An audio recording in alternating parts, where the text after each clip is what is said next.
And the best Oscar goes to, yeah, Best it's that. Oscar. Hey, Val, did anything happen at the Oscars this year?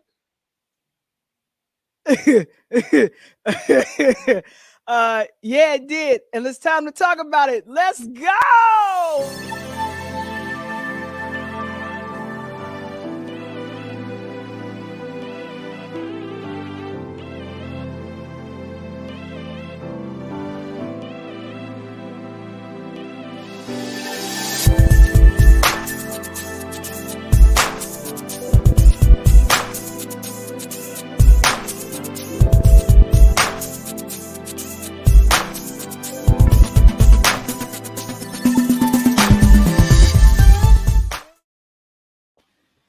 Hey. Hey, so today must be Thursday, No, it's not Thursday. Wednesday. That'll be tomorrow, actually. Tomorrow is Wednesday with a new podcast dropping on Wednesday, but today is Tuesday, and this is Interludes Extra Talk on Tuesday with Val the Voice Johnson. Mm. Yes. Oh my gosh, yes, and we are excited. And let me do my little thing that I do in the very beginning. There's a lot to cover. Tonight's episode of Talk on Tuesdays is brought to you by nbnconnect.com. Learn more about how to network with the premier growth platform for established Black and urban business owners, professionals, and non-for-profit organizations. Go to nbn.com, nbnconnect.com. And so we'll ask Kevin. Kevin Yes. is here. Put it in the chat. We'd love to hear from you. Go ahead and give a shout out in the chat of Kevin, where you're coming Kevin, from. Kevin. It is exciting. So, Let's just, um, Michael, this is actually the last week of Women's History Month, and okay. I'm excited about just celebrating it. And we can honor Women's History Month. I personally, for this last time that we're able to do something, I would like to honor my mom. She's been influential to me and my life, and I believe she's cheering for me in this podcast all the way from heaven. She and I used to love watching award shows, making fun of some music videos and that came out way back in the day, and having a good time in the movies. Now, Michael, I got to tell you something. A movie was good at a movie theater when she didn't go to sleep. If she went to sleep on the movie, Uh-huh. it's called it was not a good movie. So it's like at what point she went to sleep, you knew like this story is lagging. When I write Oh, my movie, I gotta make sure I pick it up from this point. All right. I know. And at this picture here was taken at a wedding that I was paid to do, and I paid my mother to be my camera lady. Okay. So Scale? yeah, so Scale? I just wanted to make sure that I went ahead and acknowledged my mom, who I miss dearly and love dearly. I want to acknowledge her for Women's Day, Women's History Month, because of the history that's been placed in me. I love her for that. Michael, what about you? Well, uh just in case we get it, don't get it twisted. I do love my mom, so Of course. I gotta say that first because I want the things to be cool. All right, but the women that I want to highlight today, and especially today, I want to highlight Ollie Gordon and this Michelle Duster, right? And the reason Okay. I'll give you the reason why, because they are the descendants of other women who put in the work and tried to make a difference in our world, and finally, fruit of their labor came to be today. Gordon is the cousin of the late Emmett Till, and Miss Duster, she is the great granddaughter of the late journalist and civil rights crusader Ida B. Wells. And both of those women were at the White House today in the Rose Garden, and they watched as President Biden signed finally signed the Emmett Till Anti-Lynching Act into law. Now, how long did it take for this to happen? Oh, a century. Yeah, Literally yeah. a century. So when I say like Hmm. this took 100 years, no, really, it took 100 years. The first proposal for this goes back to 1900. Congress has failed more than 200 times to make lynching a federal crime. But now it is, thanks to the work of these women who were persistent women. Now it carries a penalty of 30 years in prison. Both Ida B. Wells, the pioneering journalist who's been honored in so many ways, especially in the last 2 years, Mamie Till, you know, mother of Emmett Till, and their family. They never lost hope that this day would come, and it finally came. And kind of like our future Supreme Court Justice Ketanji Brown Jackson, they persisted, right? They Persistent. had to. They And had they to. persevered, and that perseverance has resulted in law. They changed the law. They made an impact, and I think that's the lesson that we can learn from this Women's History Month. Strong women make a difference in our world. Yeah, and we're so happy, and this just happened today. That Today, signing yeah, they happened signed it today. today. Yeah, I mean, I think the vote, if I remember correctly, the vote in the House was 412-3, which sounds like it's overwhelming. And then to I think is like, who are these three? Of course, the three are coming from Kentucky, Georgia, and the great state of Texas. Those are the people that don't think that lynching is actually a federal crime. Mm.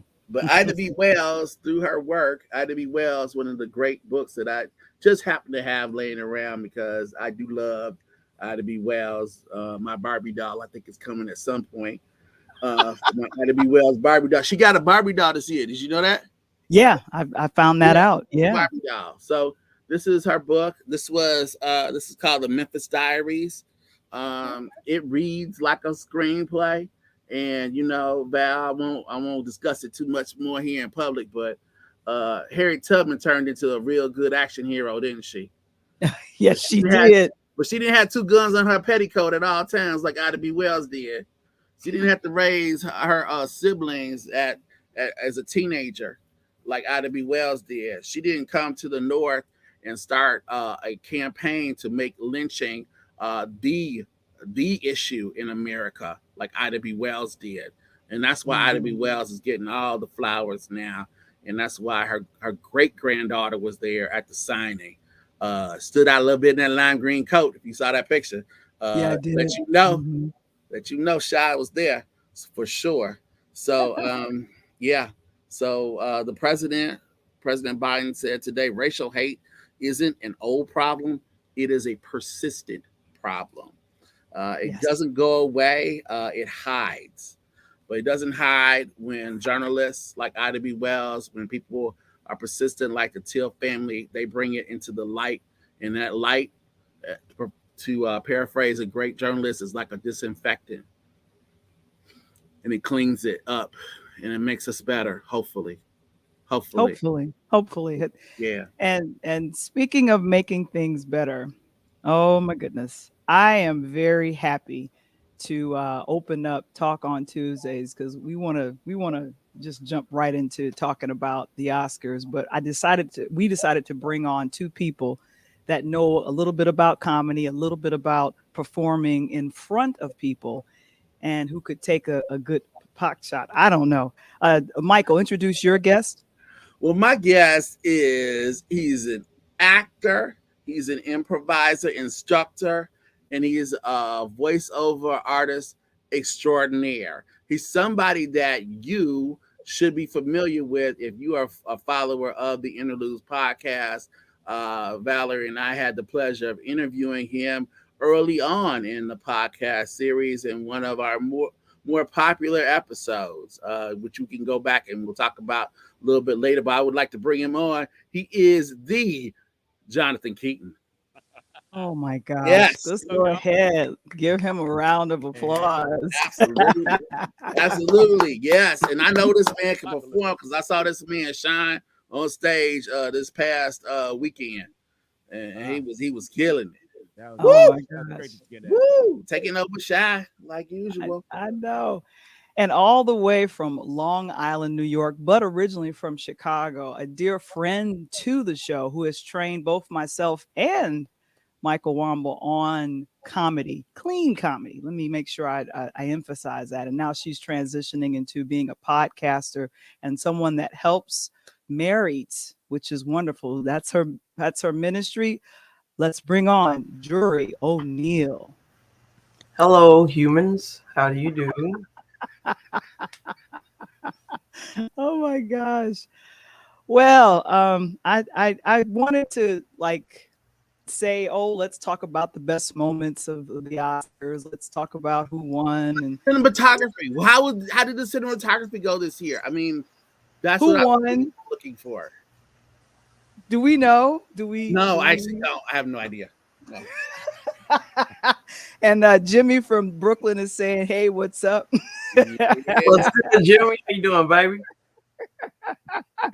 So if you're in the chat, go ahead and give a shout out. No, we're just gonna jump right to the elephant in the room. Will and Chris.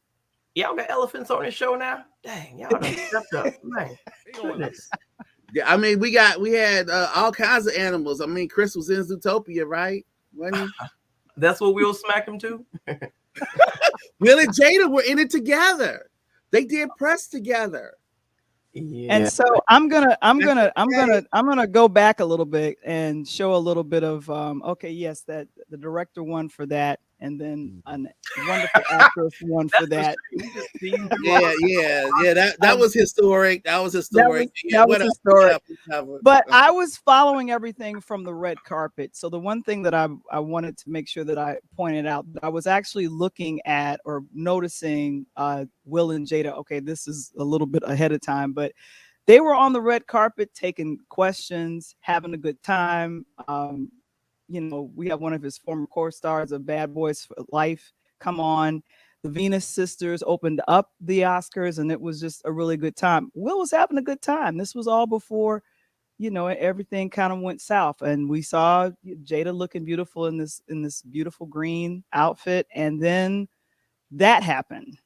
And so at first I thought, like everyone else, that it was a part of the bit. There were many bits that were happening. I was very happy with Amy Schumer, Wanda Sykes, and Regina Hall for being such great and classy hosts. They had 3 women hosting, which was wonderful. Will Packer, who's a well-known Black producer in Hollywood, produced the show. And so there was so many people of color, not only in front of the scenes but behind the scenes, and I just felt so celebratory. And Encanto, Jonathan, have your children seen that movie?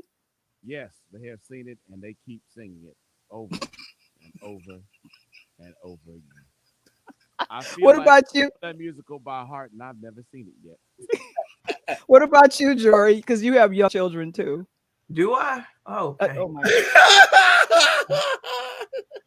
Listen, when the sun goes down, I hide in the room. The lights is out in case they wake up. I don't need them to find me. I'm trying to lay low, guys. So I'm not gonna be too loud. But yes, we in this household we don't talk about Bruno.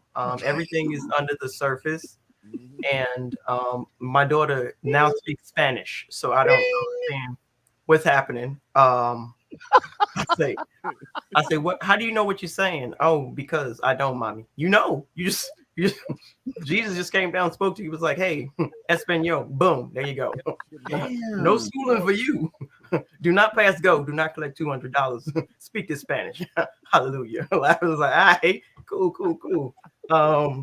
So yeah, we could save some money with that Rosetta Stone, but yeah, it's on replay, it's on repeat, it's always on. I try to get away from it, but there's a TV in every room now. It's on every Kindle, it's on every tablet. It's taking over me. But you know what? We did a whole. I got to show you the clip, Val. We did we acted out we No, don't you talk about didn't. Bruno in the kitchen. Like everybody had on like a costume. It was hilarious. My 2-year-old, he's like slow dancing with the three, just this slow dancing. I was like, first of all, how your hips move like that, sir? I'm a little concerned because I don't got rhythm like that. Where you get that from? That's nice. Yeah, and I was just checking out Kevin's comment in the chat. He says, wasn't Kevin wasn't Will in Shark Tale, and then Jada was in Madagascar? I've totally forgot about that. Yeah, Will and Jada were in a movie together. They did press together. They seemed to like each other Yes. as you could, like So they are. Chris. Yeah. So, so Jonathan, listen, you got some good punchlines, brother. We can't hear them. That's the problem. We gotta. and you got to turn up the volume. I you asked still him if can't you hear needed a me, huh? voiceover. Do you need a voiceover? Yeah, you need to talk up a little bit. So is it still fading? Can you still not hear me at all? Well, if none of us talk, we hear you. Ah. But you know what? Let me direct this to you. You have performed in front of hundreds of audiences. Mm-hmm. Do you ever get heckled? Oh yeah. How do you handle it? How do you handle it? You trust your material, and you know that once you know that, like, hey, this is what we want to say, or this is how we're feeling it, then you go out there and do it, and then you see where it lays, and you know that not every audience is going to like it because it's subjective, and that's fine. Some of your audience is going to love it, some of them will not love it, and then you let the chips fall where they may, and that's been like the state of comedy for as long as I've known. Not everybody will love everything you do. That's how it works. And Jori, I'll go ahead and direct that same question to you. But you have performed in New York, which is a very tough crowd, tough audience. Have you ever been heckled, and how do you handle it? Oh yeah, I get heckled a lot. Because like I'm a clean comic. It doesn't matter which stage I'm on. So I performed at like Caroline's, super popular comedy spot, and the fact that I wasn't dropping F-bombs or talking about sexuality and stuff like that. You get little stares like, huh, she's different. All right. So let's we gotta pay attention to this one. Okay, cool. But yeah, I've been heckled. And I think Jonathan was spot on. Like you gotta trust your material. Now I think the issue that I have for some is that they don't write their own material. Okay. So they're trusting someone else's process. They're trusting someone else's gut. And so when you're on stage, like it's too late. You grab that mic, it lights is on, show's on. There's no take backs once you say what you say. Yeah. And the one thing that I will say, and Mike, I'll swing it back to you. From what the research that I did about what happened, Chris, that joke that angered Will was not in the original rehearsal when they all went through the entire show the day before. Because you have to, with something that's well produced like an Oscar show, you got to go through everything. You got to make sure the teleprompter is going to have the nominees' names spelled correctly, and if they need an enunciation put out, all of that stuff is put out there. I just had a wonderful chat with Augustine and another actress that works in the industry, and she was saying that on the red carpet, Laverne Cox was one of the people that was doing the red carpet thing, and then she kind of teased Will and Jada when they came to her and said something about the entanglement, and they laughed it off. And I was thinking, had that been building over the evening? I don't know. Mike. Yeah, I want to let's come back to that. Let me come back to that. I want to ask a slightly different question. And this is to both of our illustrious comedians here, actors and comedians here tonight. We have Jonathan Keaton, actor, improviser extraordinaire. We have Jori O'Neale, comedian, businesswoman, mini mogul, ruling, New York, Queen Bee for sure. Well, I want to ask you all this because I remember going to comedy shows. John, I think you remember going to those with me at a place, and it came up when we were talking at the show because you were fortunate enough now one of your daughters is old enough to actually see one of the more Yep. semi-controversial shows that you do, which really packs people in. And it reminded me of a time when we used to go to shows at IO, at Improv Olympics. I think it was there. Correct me if I'm wrong. It was this comedy show late at night, Jori, where you would come in and they would kind of give you imbibe. They would kind of give you liquid refreshment there. And they would give you these red balls, okay? What in the world? Rubber red balls. You remember this? No. Now you got me thinking. Okay, well, let me tell you what happened because I got vivid memories of this. Okay, so it was an improv show, Jori, completely improv. Okay, and this is what they would do to the audience. They would liquor up the audience and give the audience these red balls that were red like tomatoes. And if you liked what people were doing, you laughed. If you didn't like it, you could vote with your red balls. And you could vote by throwing Oh no. the red ball right at the performer there. I love this Laura, idea. you don't know this, but I don't look very athletic, but Jonathan knows I have great aim. And at times as the night gets longer and goes on, surprisingly enough, my aim gets better. And so I went there one night and it was not as funny as it could be, but my aim was true. So it got better, and then I saw and I apologized because I got right in the head. Right in the head. Yeah, buddy. Yeah, he could have he looked Hindu after that. Anyway, so here's what I ask. Here's what I ask you all. Have you had a time when you have had to kind of invite someone to return back to the seat to remind the audience that they are audience, that you are the performer there? They did actually come to see something where you are there. One, that's my first part. My second part is this. As a performer, what's worse? Being heckled or silence? I'll let Jori go first. Silence all day, every day for 800. So I didn't start doing comedy like recently. Like I'm gonna be honest with you. Like I've been doing comedy my entire life out of necessity, like survival. The smallest of a multitude of cousins and grandkids and whatnot. Small. I'm just a small human.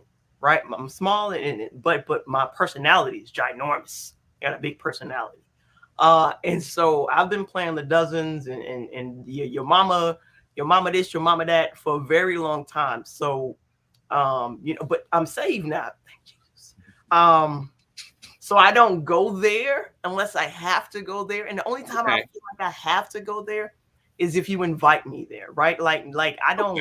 That's not like, oh, that's my first impulse. No.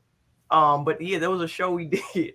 And it was only it was a very small audience, maybe like 45, 50 people. It was, it was like middle of COVID. So it was like spaced out. And this guy just started, I don't know why. I was like, there were some adult beverages there. I'll do it. Liquid courage. That's what I call it. Liquid courage, also known as liquid stupidity. Yes. And so I guess he was feeling himself. He was with his wife. He ain't probably been out the house in about a year. So, he didn't know how to act. His social graces were not, they weren't there. And he started saying weird things. I would say a joke and then he would say something else. And I was like, oh, okay.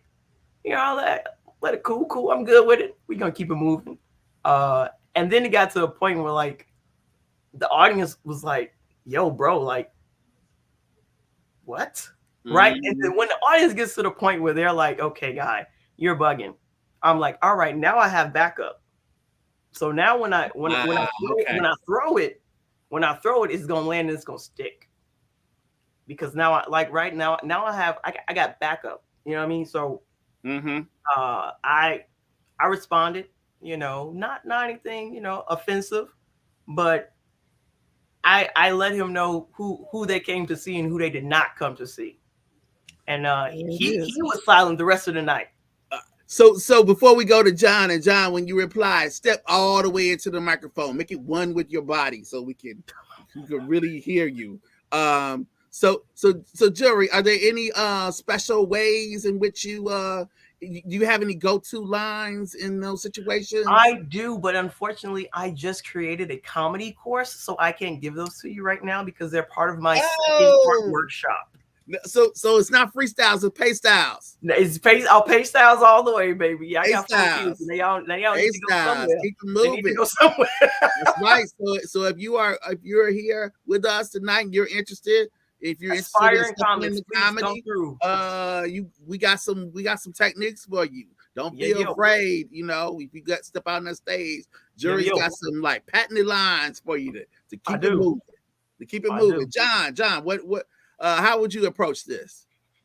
So I agree that silence is usually the worst, but there's two kind of hecklers. I feel like there's hecklers that come there and they just kind of want to be part of the show, and you go back and forth, woo woo woo, everything's good.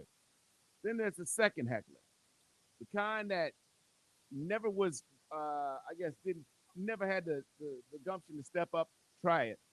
Then they come there, start talking, get crushed, and then can't be quiet. And those are the ones, because they end up stopping the show for everybody. And the other performance. And it's always funny to me because I'm like, and then they're almost the ones that also look offended. They're like, oh, how dare you, sir? How dare you come back at me? Your ass is the one up there they're talking. Now, is your name on the marquee? No. If people come to see you, no. You want to do a little go back and forth. We all use this. We all know what the comedy scene is. But at some point, you lose it. Be quiet. Be quiet. Hush now. And just enjoy the show. You paid money, right? Just enjoy the show and be happy. And some of them can't do it, because they trying to work out something else in their life, and then came there and then that didn't work out. So, yeah. So I'm gonna now just jump right into it. Jada Pinkett Smith suffers from alopecia. She's been very vocal about it on her Red Table Talk show. She's posted on her Instagram about it, and definitely Will has been very open in his book, a New York Times bestseller. Will just really Will has been too open in his book. Okay, well that's let me just start by saying, as the Will Smith fan, I'm just gonna put it out there with the good or the bad and the ugly, because Wild Wild West was a horrible film, but I still bought it because he was in it. It's as simple as that. I would rubber stamp anything he would do because I was in love. So I'm just putting that out there. But the one thing that I was thinking, and I did this when we were on Sunday,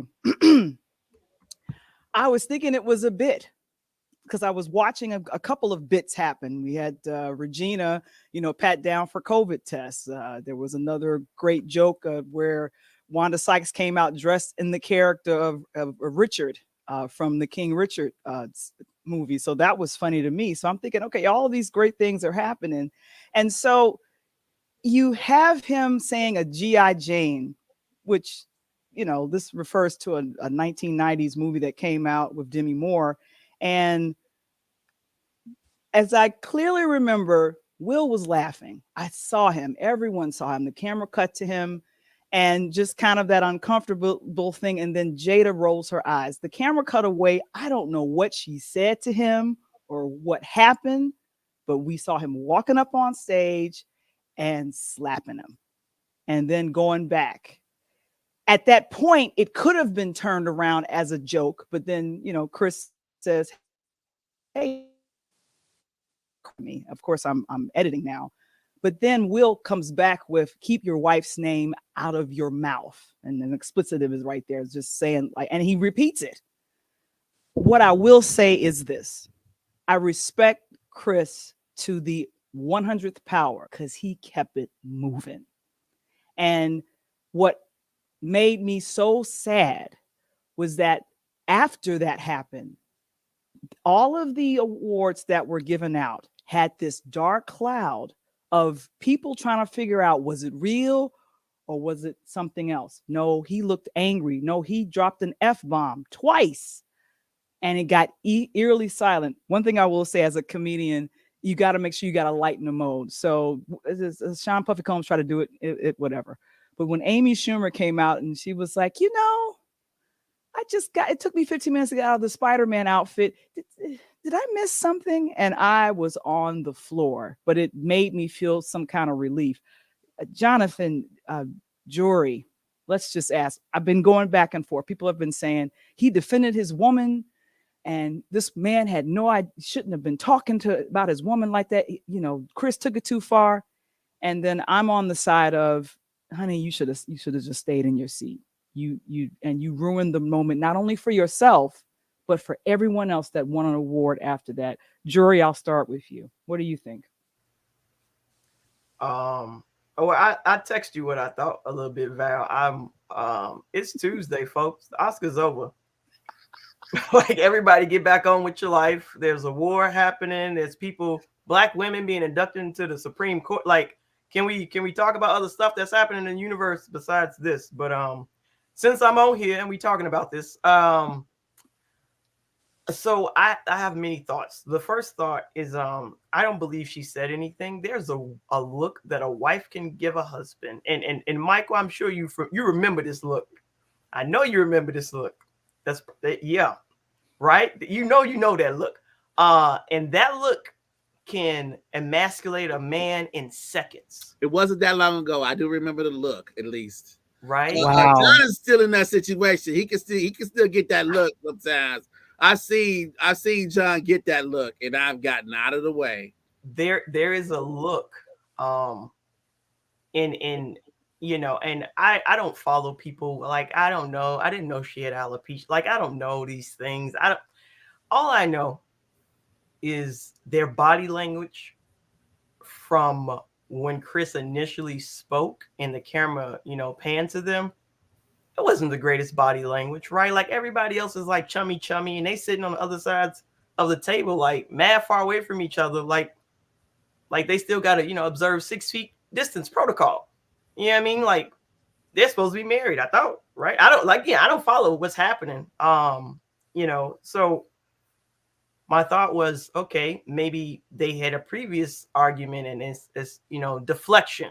I want to hit Jada. I can't hit Jada. So I'm gonna hit you, Chris. Like, there's so many speculatives, and again, as I think I posted on the Facebook during your watch party, like, only the players actually involved know the what's, the why's, the how's. But as a wife, I know that God has blessed me in a certain role, and with great power comes great responsibility. And in that moment, I don't think she used her responsibility properly, right? So that's one.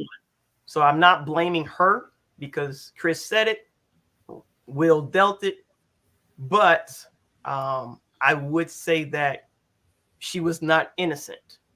Although she did not do any hitting, she was not innocent in the matter. Lady Macbeth?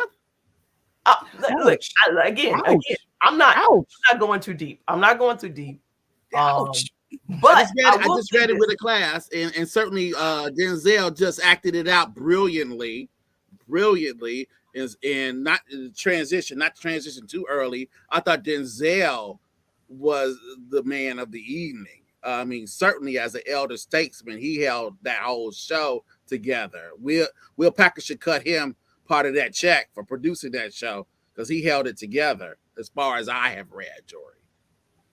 Yeah. No, like, and I said that, like, Chris is going to get so much work from this because he was a professional. Was he the best in reading that situation? Did he read his audience well before he said that? Like, regardless of who wrote it, where it came from, if he wrote it, if he made it up, if he was like, oh, this is going to be funny. Jada's bald. Like, like, I don't know, again, what he was thinking, but Anybody who looked like I was in my bed, right? Because the Oscars was on pretty late. I was in my bed. I see it. I see their body language. I say, oh man, they done had a fight. And then Chris says what he says, and I'm like, ooh, that's not gonna land well, bro. That's not gonna land well. And it didn't. You know, the only thing that landed well was Will's face, you know, his hand and Chris's face. That's the only thing that landed well from that entire exchange. Other than that, the joke was distasteful. I don't think, you know, and not a lot of people saying, oh, but, you know, you're a comedian. You can say whatever you want to say. Nah, you can't. There's still some taboo topics out there in the universe. I know we're in this like me too, us too, we too, you too, fluidity, sexuality. Like we're in this very strange time, but there's still taboo topics, and you got to know your audience. Okay, and but you didn't know. You said you didn't know about her alopecia. I got to tell you, Jada's not one of my favorite people, so I don't follow the red table. I figured that. Yeah, you can kind of figure that. I like Tupac and I like Will, so automatically means I'm not a Jada fan. Makes sense.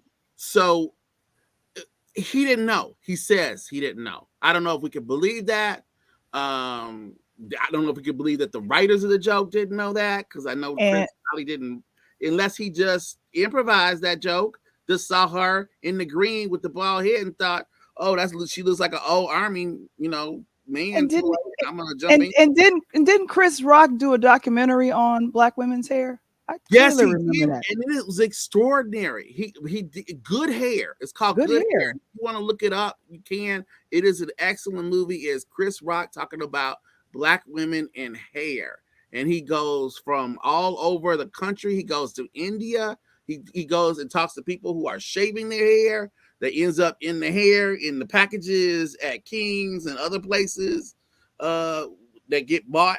So he knows about this subject. So when he says that he didn't know that she had it, and I almost believe him. I almost believe him with that. Jonathan, you wanted to answer that, and we're going to wrap up. Oh yeah. So Jori, talk up into the microphone, sir. Oh, we're in the microphone, baby. You don't hear me. Don't worry. So, Jori, you were saying that you weren't gonna go in, which I like, because I'm going deep in. So, first of all, let's just say, Chris Rock knew that Alopecia was trying to hurt her feelings and wanted to start a fight with Will, which I don't think any of those are true. But let's just say they were. Okay, if that was the case, still the best idea that Will Smith, who has a publicist, money, has been in that situation before. Chris Rock ain't the first host that's said something about people sitting in that audience. That is every award show since inception, or at least for like the last 40 years. His number one option, he thought, was to jump out of his seat and slap another Black man on live television that's being broadcast over 200 territories. That's his number one response. After we've been teaching all these kids, hey, you know, use your words, don't, and that's the first choice he comes up with. Not talk to Chris Rock afterwards, not talk to the Academy afterwards. Hell, Jada is an exceptionally accomplished woman. And I believe, if I'm not mistaken, she's also a spokesperson for alopecia. She could have stepped up to the stage and been like, hey, he did that joke. It was horrible. This is how hard it is to go through this. This is what we're talking about. Here's somebody making fun about it on a national stage, and brought all kind of conversation and addressing to it. And yet, Will Smith does that, then sits in his seat and talks, and as you guys said, scream the F word and whatnot. So that was disappointing. And in my opinion, my personal opinion, also disgusting. After that, when he issues his first apology, and does not include Chris Rock in that, and does not include Chris Rock into the second apology after shit had blown up, when he accepted his speech, I got to pull it up here. One of the first things he was talking about is he talks about how Richard Williams defended his family, and he's, you know, I defended this, I defended these people. What are you talking about, man? What is this, Sparta? You ain't no damn warrior, dude. You played a role, okay? You did a good job. You're not enacting that. And may I remind you, he played Richard Williams. Do you think that cat didn't hear stuff for the last 25 years? Are you kidding me? You want to talk about a dude who had all kind of people talk about him, and his daughters, who were exceptional, had all kind of this awful stuff. Chris Rock made a joke that he did not feel was great, and a lot of people didn't feel was great. But your response is to swing on him, and swing on him, by the way, when he had his hands behind his back. So he swung on a dude. He sucker punched, sucker slapped, however you want to talk about it, a dude who was 57 years old who was hosting. And for all the guys who are, I'm a man. Well, guess what? He sucker slapped him and still didn't drop him, and the dude still continued to do the show and talk. So I'm not impressed. I like, and because, and I love how Jori said in the beginning, it's 2 days later now, and we're still talking about the Oscars. We should be, but we should be talking about, though, is like, Ariana DeBose, first openly queer woman of color to ever win. Jane Champion, she's the third woman ever to win Best Director, and I think it's like her second movie. Like, that's mind blowing. We should talk about that. We should talk about Troy, and I'm saying this name wrong. I think it's Coach Soar, but who won? He's the first deaf man to win that. Yeah, like Absolutely. The short film was a Muslim director. There was a Latina producer that won an Oscar first, I believe. Coda, about that. Like, there was so many amazing moments in the Oscars, and he overshadowed all of that for his selfish moment, which could have been handled 8 billion different ways than the way he handled it. So this will be my last question to you both, and then we're going to wrap it up. The consequences. My worry is about the fallout. I feel like there's going to be a financial fallout. I believe they will either. Do you believe that he should be stripped from having the Oscar, or do you think he should face some other type of consequences? And should Chris press charges? Jori, what do you think?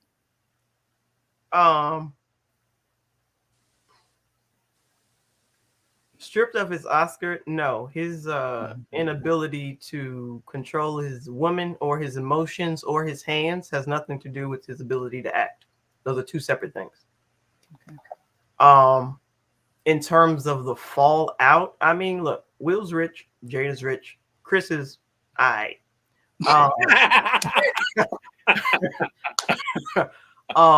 So it's Hollywood, baby. Like, here's a whatever. Like, right, you can bribe people, you can pay whatever. Like, let the publicists handle that. But pressing charges, if he wanted to press charges, he would have pressed charges already. There is a time frame for these things. You can't just, like, 8 years later be like, hey, you remember when you smacked me at Oscars in 2022? Yeah, I want to press charges. You can't do that, right? That doesn't have like a stat. There's a statute of limitation for that. You can't do that. So pressing charges, nah, that's ignorant anyway. Like, when are you gonna get this man for what? He gonna fight it? He gonna beat it? That's just a waste of time.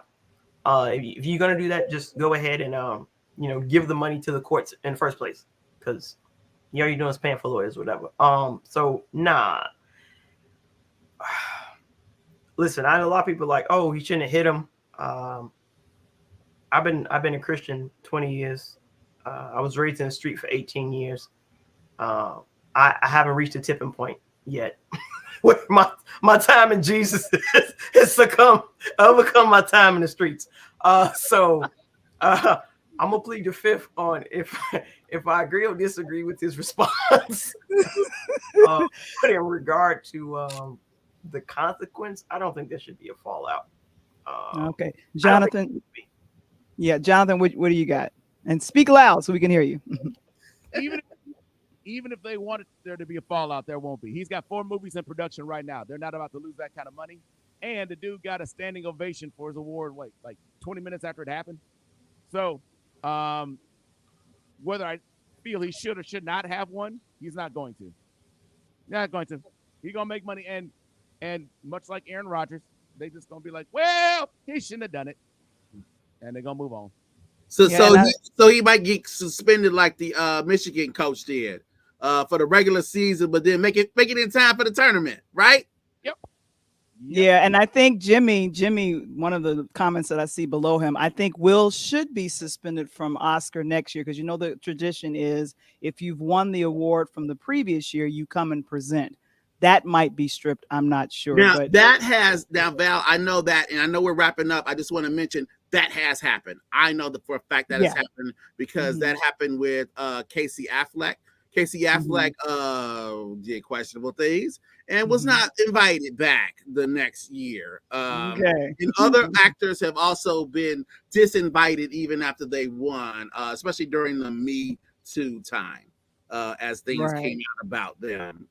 So I think the show is responsible enough. Whoopi doesn't want to take his Oscar away. She said it on record. I got to believe Whoopi on that one.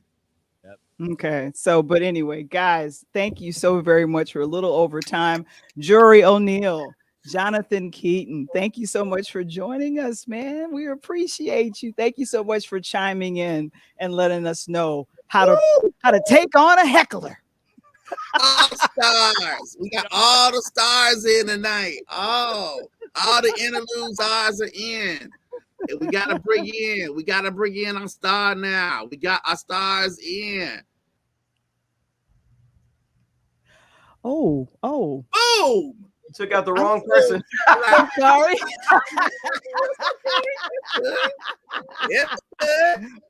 Wait a minute. I just want to introduce everybody. Jori, Jonathan, that's Coach Tony.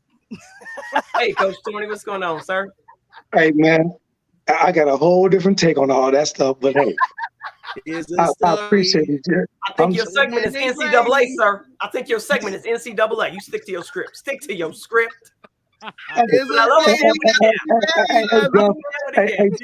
Hey, Jonathan, as they say, we Southside Chicago. You know, don't get Will Smith now. Hey, that's Philly. That's Philly. I believe that's a Philly. Okay. He got the cheesesteaks. We got the hoagies. We had the hoagies. It's hard to take the Chicago out of me. It's hard. We keep the hoagie. We got to keep the hoagie though. I got to get that hoagie though. I need to order one real quick. Oh my gosh, that's what we all save one for you. That's what we all have in common. We're all from Chicago. I love it. I think right. You know how we do. Also, but I know. All right, Jori, Jonathan, we'll talk to you. All right, Coach. God bless. All right. Speaking of a hard transition, which I'm making right now, the men's Final Four are set for the Saturday. After an incredible run by the double-digit seeds, the Blue Bloods, Coach, they back. Cinderella went home. We got Duke, Carolina, Kansas, Villanova. Coach, what year is it? I feel like I've seen this Final Four before. You actually have never seen the left side, which is the Carolina Duke. First time ever, the ACC meets up with one another in a Final Four. That's why you're here. The funny part about it is, it has been. Do you know the first time that Duke got there? 1992 with Coach K, and it's 2022. So the twos may line up, and came in the door then, and he's going out. And, you know, it's funny because they didn't lose to Carolina at all this year. But, Mike, you know as well as I know, it's hard to beat somebody 3 or 4 times. You know that. Yeah, unless you the Bears and other teams the Packers. Right. Roll right through. And you got Aaron Rodgers on your side. Exactly. But, you know, so is this going to happen? Can they do it? I got one team left. I got one dog left in the hunt, man. That's Kansas. You know, out of my squads, you know, I still give it up to Coach Holloway, man. It was incredible, man. Just the weekend run with Coach Holloway and St. Pete, man. I got my boys beat with Purdue. I was just hoping that they just won. But I can tell you, he won't be at St. Pete next year. So if you guys looking for him there, won't be there. That cat will be in a bigger job. Because Tony, you still got Villanova, right? Is that who you say you had? Yep, still got Nova, still got Kansas, you know, right here, man. And so, you know, the funny part about it is that this is going to be a tough one because, you know, there's actually Kansas is the only #1 seed, and North Carolina is a long shot. And unfortunately, Carolina has to take on Duke, which is another ACC opponent. So they've seen each other all through the year. Now it's just about, can I go back and watch that film, and can I do the things that I did and lost 3 times before? Can I change some things, you know, to hopefully bring this victory? I told you, Mike, when we talked a couple weeks ago. That Duke team is a different Duke team only because Coach K is retiring. And Oh. because of that, these kids are going to run through a brick wall for them. A And brick it wall? looks like they have. They looks like they have in some of these Brick games. wall. They have. You know, when you got that Really? freshman, when you got a freshman that steps up, hadn't played, and this kid drops 18 points, and Coach K starts him again, he drops 19 points, and you're talking about it's been all year, and I didn't discover this until we got to the NCAA playoffs, that tells me my team is deep. Real deep. Yeah. So once again, in another sport, just like we saw in the NFL this year when we saw the Chiefs play the Bills, unfortunately too early in the playoffs, that should have been the championship game. Now we're going to see Duke and Carolina take on each other. Either one of those teams could have easily made it to the national championship if they had been a match against other teams. Who comes out the winner? Well, let me tell you this, Mike. Look at the history that you got in this Final Four. You got the all-time most winning in coaching, Coach K. You got the all-time most winning in program in Carolina. You got the all-time coach in the last 20 years win the most NCAA tournaments in Villanova and Coach Jay Wright. And then you got Kansas, who hasn't lost a Big 12 championships in 16 years. So Wow. do you understand the significance of this game that's about to go down? So you got Kansas, where Coach Naismith started the game of basketball, right? Absolutely. Then you got Carolina, which is that true blue, has always been the epitome of how things are played because of the legitimacy of Michael Jordan. Then you got Duke. Four corners. Duke is Duke. And then you got the new kid on the block, Villanova and Jay Wright, who's been at the tournament more than anybody in the last decade. Jay Wright can do no wrong. Jay Wright can do no wrong, baby. So this is about to be eyes on. I think Duke gets by Carolina, and I think in a close game over there, I think Kansas sneaks by Villanova. You got a Duke-Kansas national championship game, and I think that because of the way these boys are playing, I think Banchera and these guys upset. And I think Coach K rides out in his retirement in a rocking chair, victory on top. 30 years later, 1992 to 2022, Coach K goes on.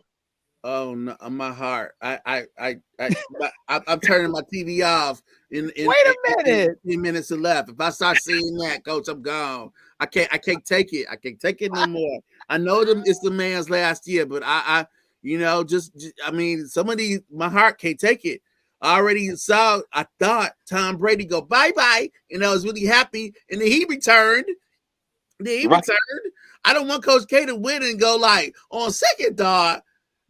My team is loaded. Maybe I should return next year. Let me tell you something, Mike. You tell me this, and Val, you tell me this. You know you got a solid team. When Coach K came on at the 5-minute mark, and Leslie Vincent was interviewing him, and she said, Coach, here it is, down the stretch, 5 or 6 minutes in the game. I noticed you called a timeout, but you didn't say anything. You had the players were talking to you. What was that conversation? He said, I looked on the floor and I asked them, what the hell are you guys out there running? And they said, Coach, we just playing. And he said, something is working, so go ahead and continue to do what you're doing. And go keep doing what you're doing. So being that you keep doing what you're doing, and it was playing. So he said, for the first time, I sat back and I watched the game of basketball, and these kids just found each other. They were moving the ball. They were playing defense. He said it had nothing to do with my offensive scheme. When you got a team like that you can trust those kids, and the kids trust that you trust in them, and that's a whole nother basketball game you about to play. Well, I mean, you know better than I do because I got Nova, so I don't know. But real quick, Coach, there's another Final Four happening. That's gonna wrap up within the next week or so. That's the women's side. Talk about that's Blue my Bloods side. once again. We got 3 number 1s and a number 2. Man, that's my side over there. I love that. You know, that's my calling, especially when I got my girl Dawn Staley walking out all the time with all that Gucci on, man. Carolina, South Carolina, raise man, up. do do you look at that? Tell me one thing. When's the last time that you seen a national championship matchup that UConn was the number 2 seed? I know it's mind blowing. It is. Don Staley is taking over women's basketball as a coach for sure. First young lady, first black coach, first female coach to get a multi-year $20 million contract. Dude, and she deserves it for the work she put in. You know, the story. Y'all know her from Interludes. We dropped the picture of the Slam basketball cover a couple days ago. Oh man, look at that, Coach. That cover looked like an album cover, one of them old school album covers with her and her girls on there. They were representing. I was like, when does that music drop? Hey, she made me glad to be down this way because you know she a Tennessee Volunteer, dog. She's got the in her blood. She knows what it means. You know what winning time is. And when you got Pat Summitt, and before I answer this, before I tell you this, before I even answer this question, I'm gonna ask you a question. What's the significance between the Don Staley team? Well, actually, Don Staley's way out of it. So it's NC State. I'm sorry, I apologize about that because I'm looking at it now. Hold on. What's the Final Four here, Mike? The matchups. You got you got Carolina. You got South Carolina for sure. And South Carolina, Louisville, both number 1 seeds, Stanford and Louisville. So tell me what's the significance of this entire Final Four for the women. Tell me what you think the significance is. Coach, I don't know. I feel like I think they seeded it correctly. I don't like to give props like that, but when they're due, this seemed to be seeded correctly. I got 3 1s and a 2. Yep. So I'm gonna give it to you. First of all, I'm gonna send a big shout out to my girl Michelle. Used to be at Western Kentucky. He was the head coach of Louisville. And young black lady. So boom, here we go again. We got 2 black coaches again on the female side will face each other. But Don's adversaries is across the way, Mike. She completely hates Chino Ariamo, right? Pat Summitt. She's a Pat Summitt UT girl. So you got 2 things. She's a UT blood about to play Oriamo, and she's South Carolina about to get at UK. Now, Stanford. Coach Pat Vandermeer, man, Coach Vandermeer, I love her to death. Had an opportunity to meet her about a decade ago. They slipped up last year, right? Slipped up against Arizona, and didn't do it. So they're going to try to complete the task this year. So I think it is going to be number 1 versus number 1. I love UConn, but I think Stanford's going to get by them on the women's side of the house, and you got South Carolina versus Stanford, and I think Don Staley brings home another championship.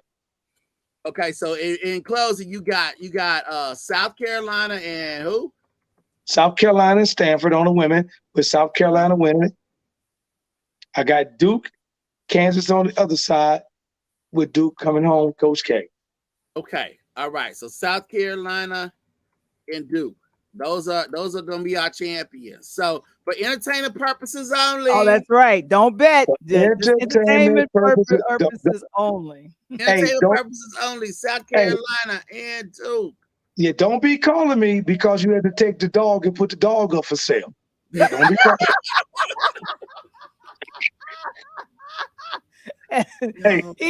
We will be watching, and I know these tournaments happen over the weekend, so that happens on this.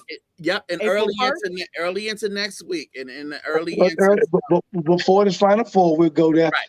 And real quick, I got to send a couple shout outs. I got to do it. I don't know if you guys are watching right now because of everything, but Charlie Moore, obviously Miami University, he played his butt off, got in foul trouble. So I appreciate the work he did. Then you got my kid is playing tonight in Chicago at Allstate Arena right now from Nashville, Tennessee.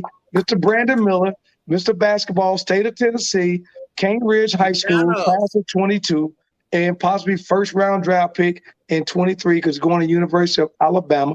And then my other kid is playing in none other than Madison Square Garden tonight at Washington State, Mr. Noah Williams, man. So Got 3 kids out there, man. Big shout outs tonight. All right, Coach. Well you'll be, deserved. hopefully you'll be back next week to let us know who the winners are, because I got I got the brackets. I'm ready. We ready. We all ready, right? Next week, if I win both games next week, I'm gonna be smoking a cigar. All right, that's on you. All right, Coach. Thank you. And we're signing off. There it is. Woohoo! Woo, woo. So tomorrow is Wednesday, big day tomorrow. We got something dropping tomorrow, right? You gonna drop it like it's hot? I don't know if we're gonna drop it like it's hot. We're gonna drop it like it's Wednesday. So what we're gonna do, it'll be Wamble Wednesday tomorrow. Well, we are dropping it. Well, hey, we dropping it like it's hot because we're gonna let music make us lose control, because that podcast, the Interludes podcast, is gonna feature the Grammys. The Grammys. We will be talking about the Grammys, and also on what are you going to talk about on tomorrow at 6? I'm gonna do the pre-show. I'm gonna do the pre-show to the Grammys and pre-show to the podcast. The stuff that don't make it on the air, just like they do on TV. The stuff that gets cut, the clip-ins, the extras, like the halves and pieces. I know. It's good. Ain't nothing wrong with the halves and pieces. They good. They good too. They tasty. So I got that for you, and then that'll get you ready for the podcast on the Grammys. Val and I, Val, as you know, WVAL, if you know her back from that day, she is a musical Renaissance woman, and she's going to talk about, and I'm going to help her talk about all different styles of music and things that you want to be listening to and downloading as you enter 2022. Things that'll pump you up and relax you and make you think and get you ready to like hit that 3. Like Coach Tony. Woo! I know. Never miss an episode, guys. Go ahead and subscribe and like the video that you hit. We're going to be talking about the Grammys tomorrow. And before we get out of here, I have to say this. This episode of Talk on Tuesday is brought to you by nbnconnect.com. Learn more about the premier growth platform for established Black and urban business owners, professionals, and non-for-profit organization. Go to nbnconnect.com. What's your name, Michael? My name is not Val the Voice Johnson, but yours is. And this has been Interludes Extra, Talk on Tuesday with Valarie Johnson. Guys, thank you so much for joining us on a very exciting evening. We'll do it again next week. Peace.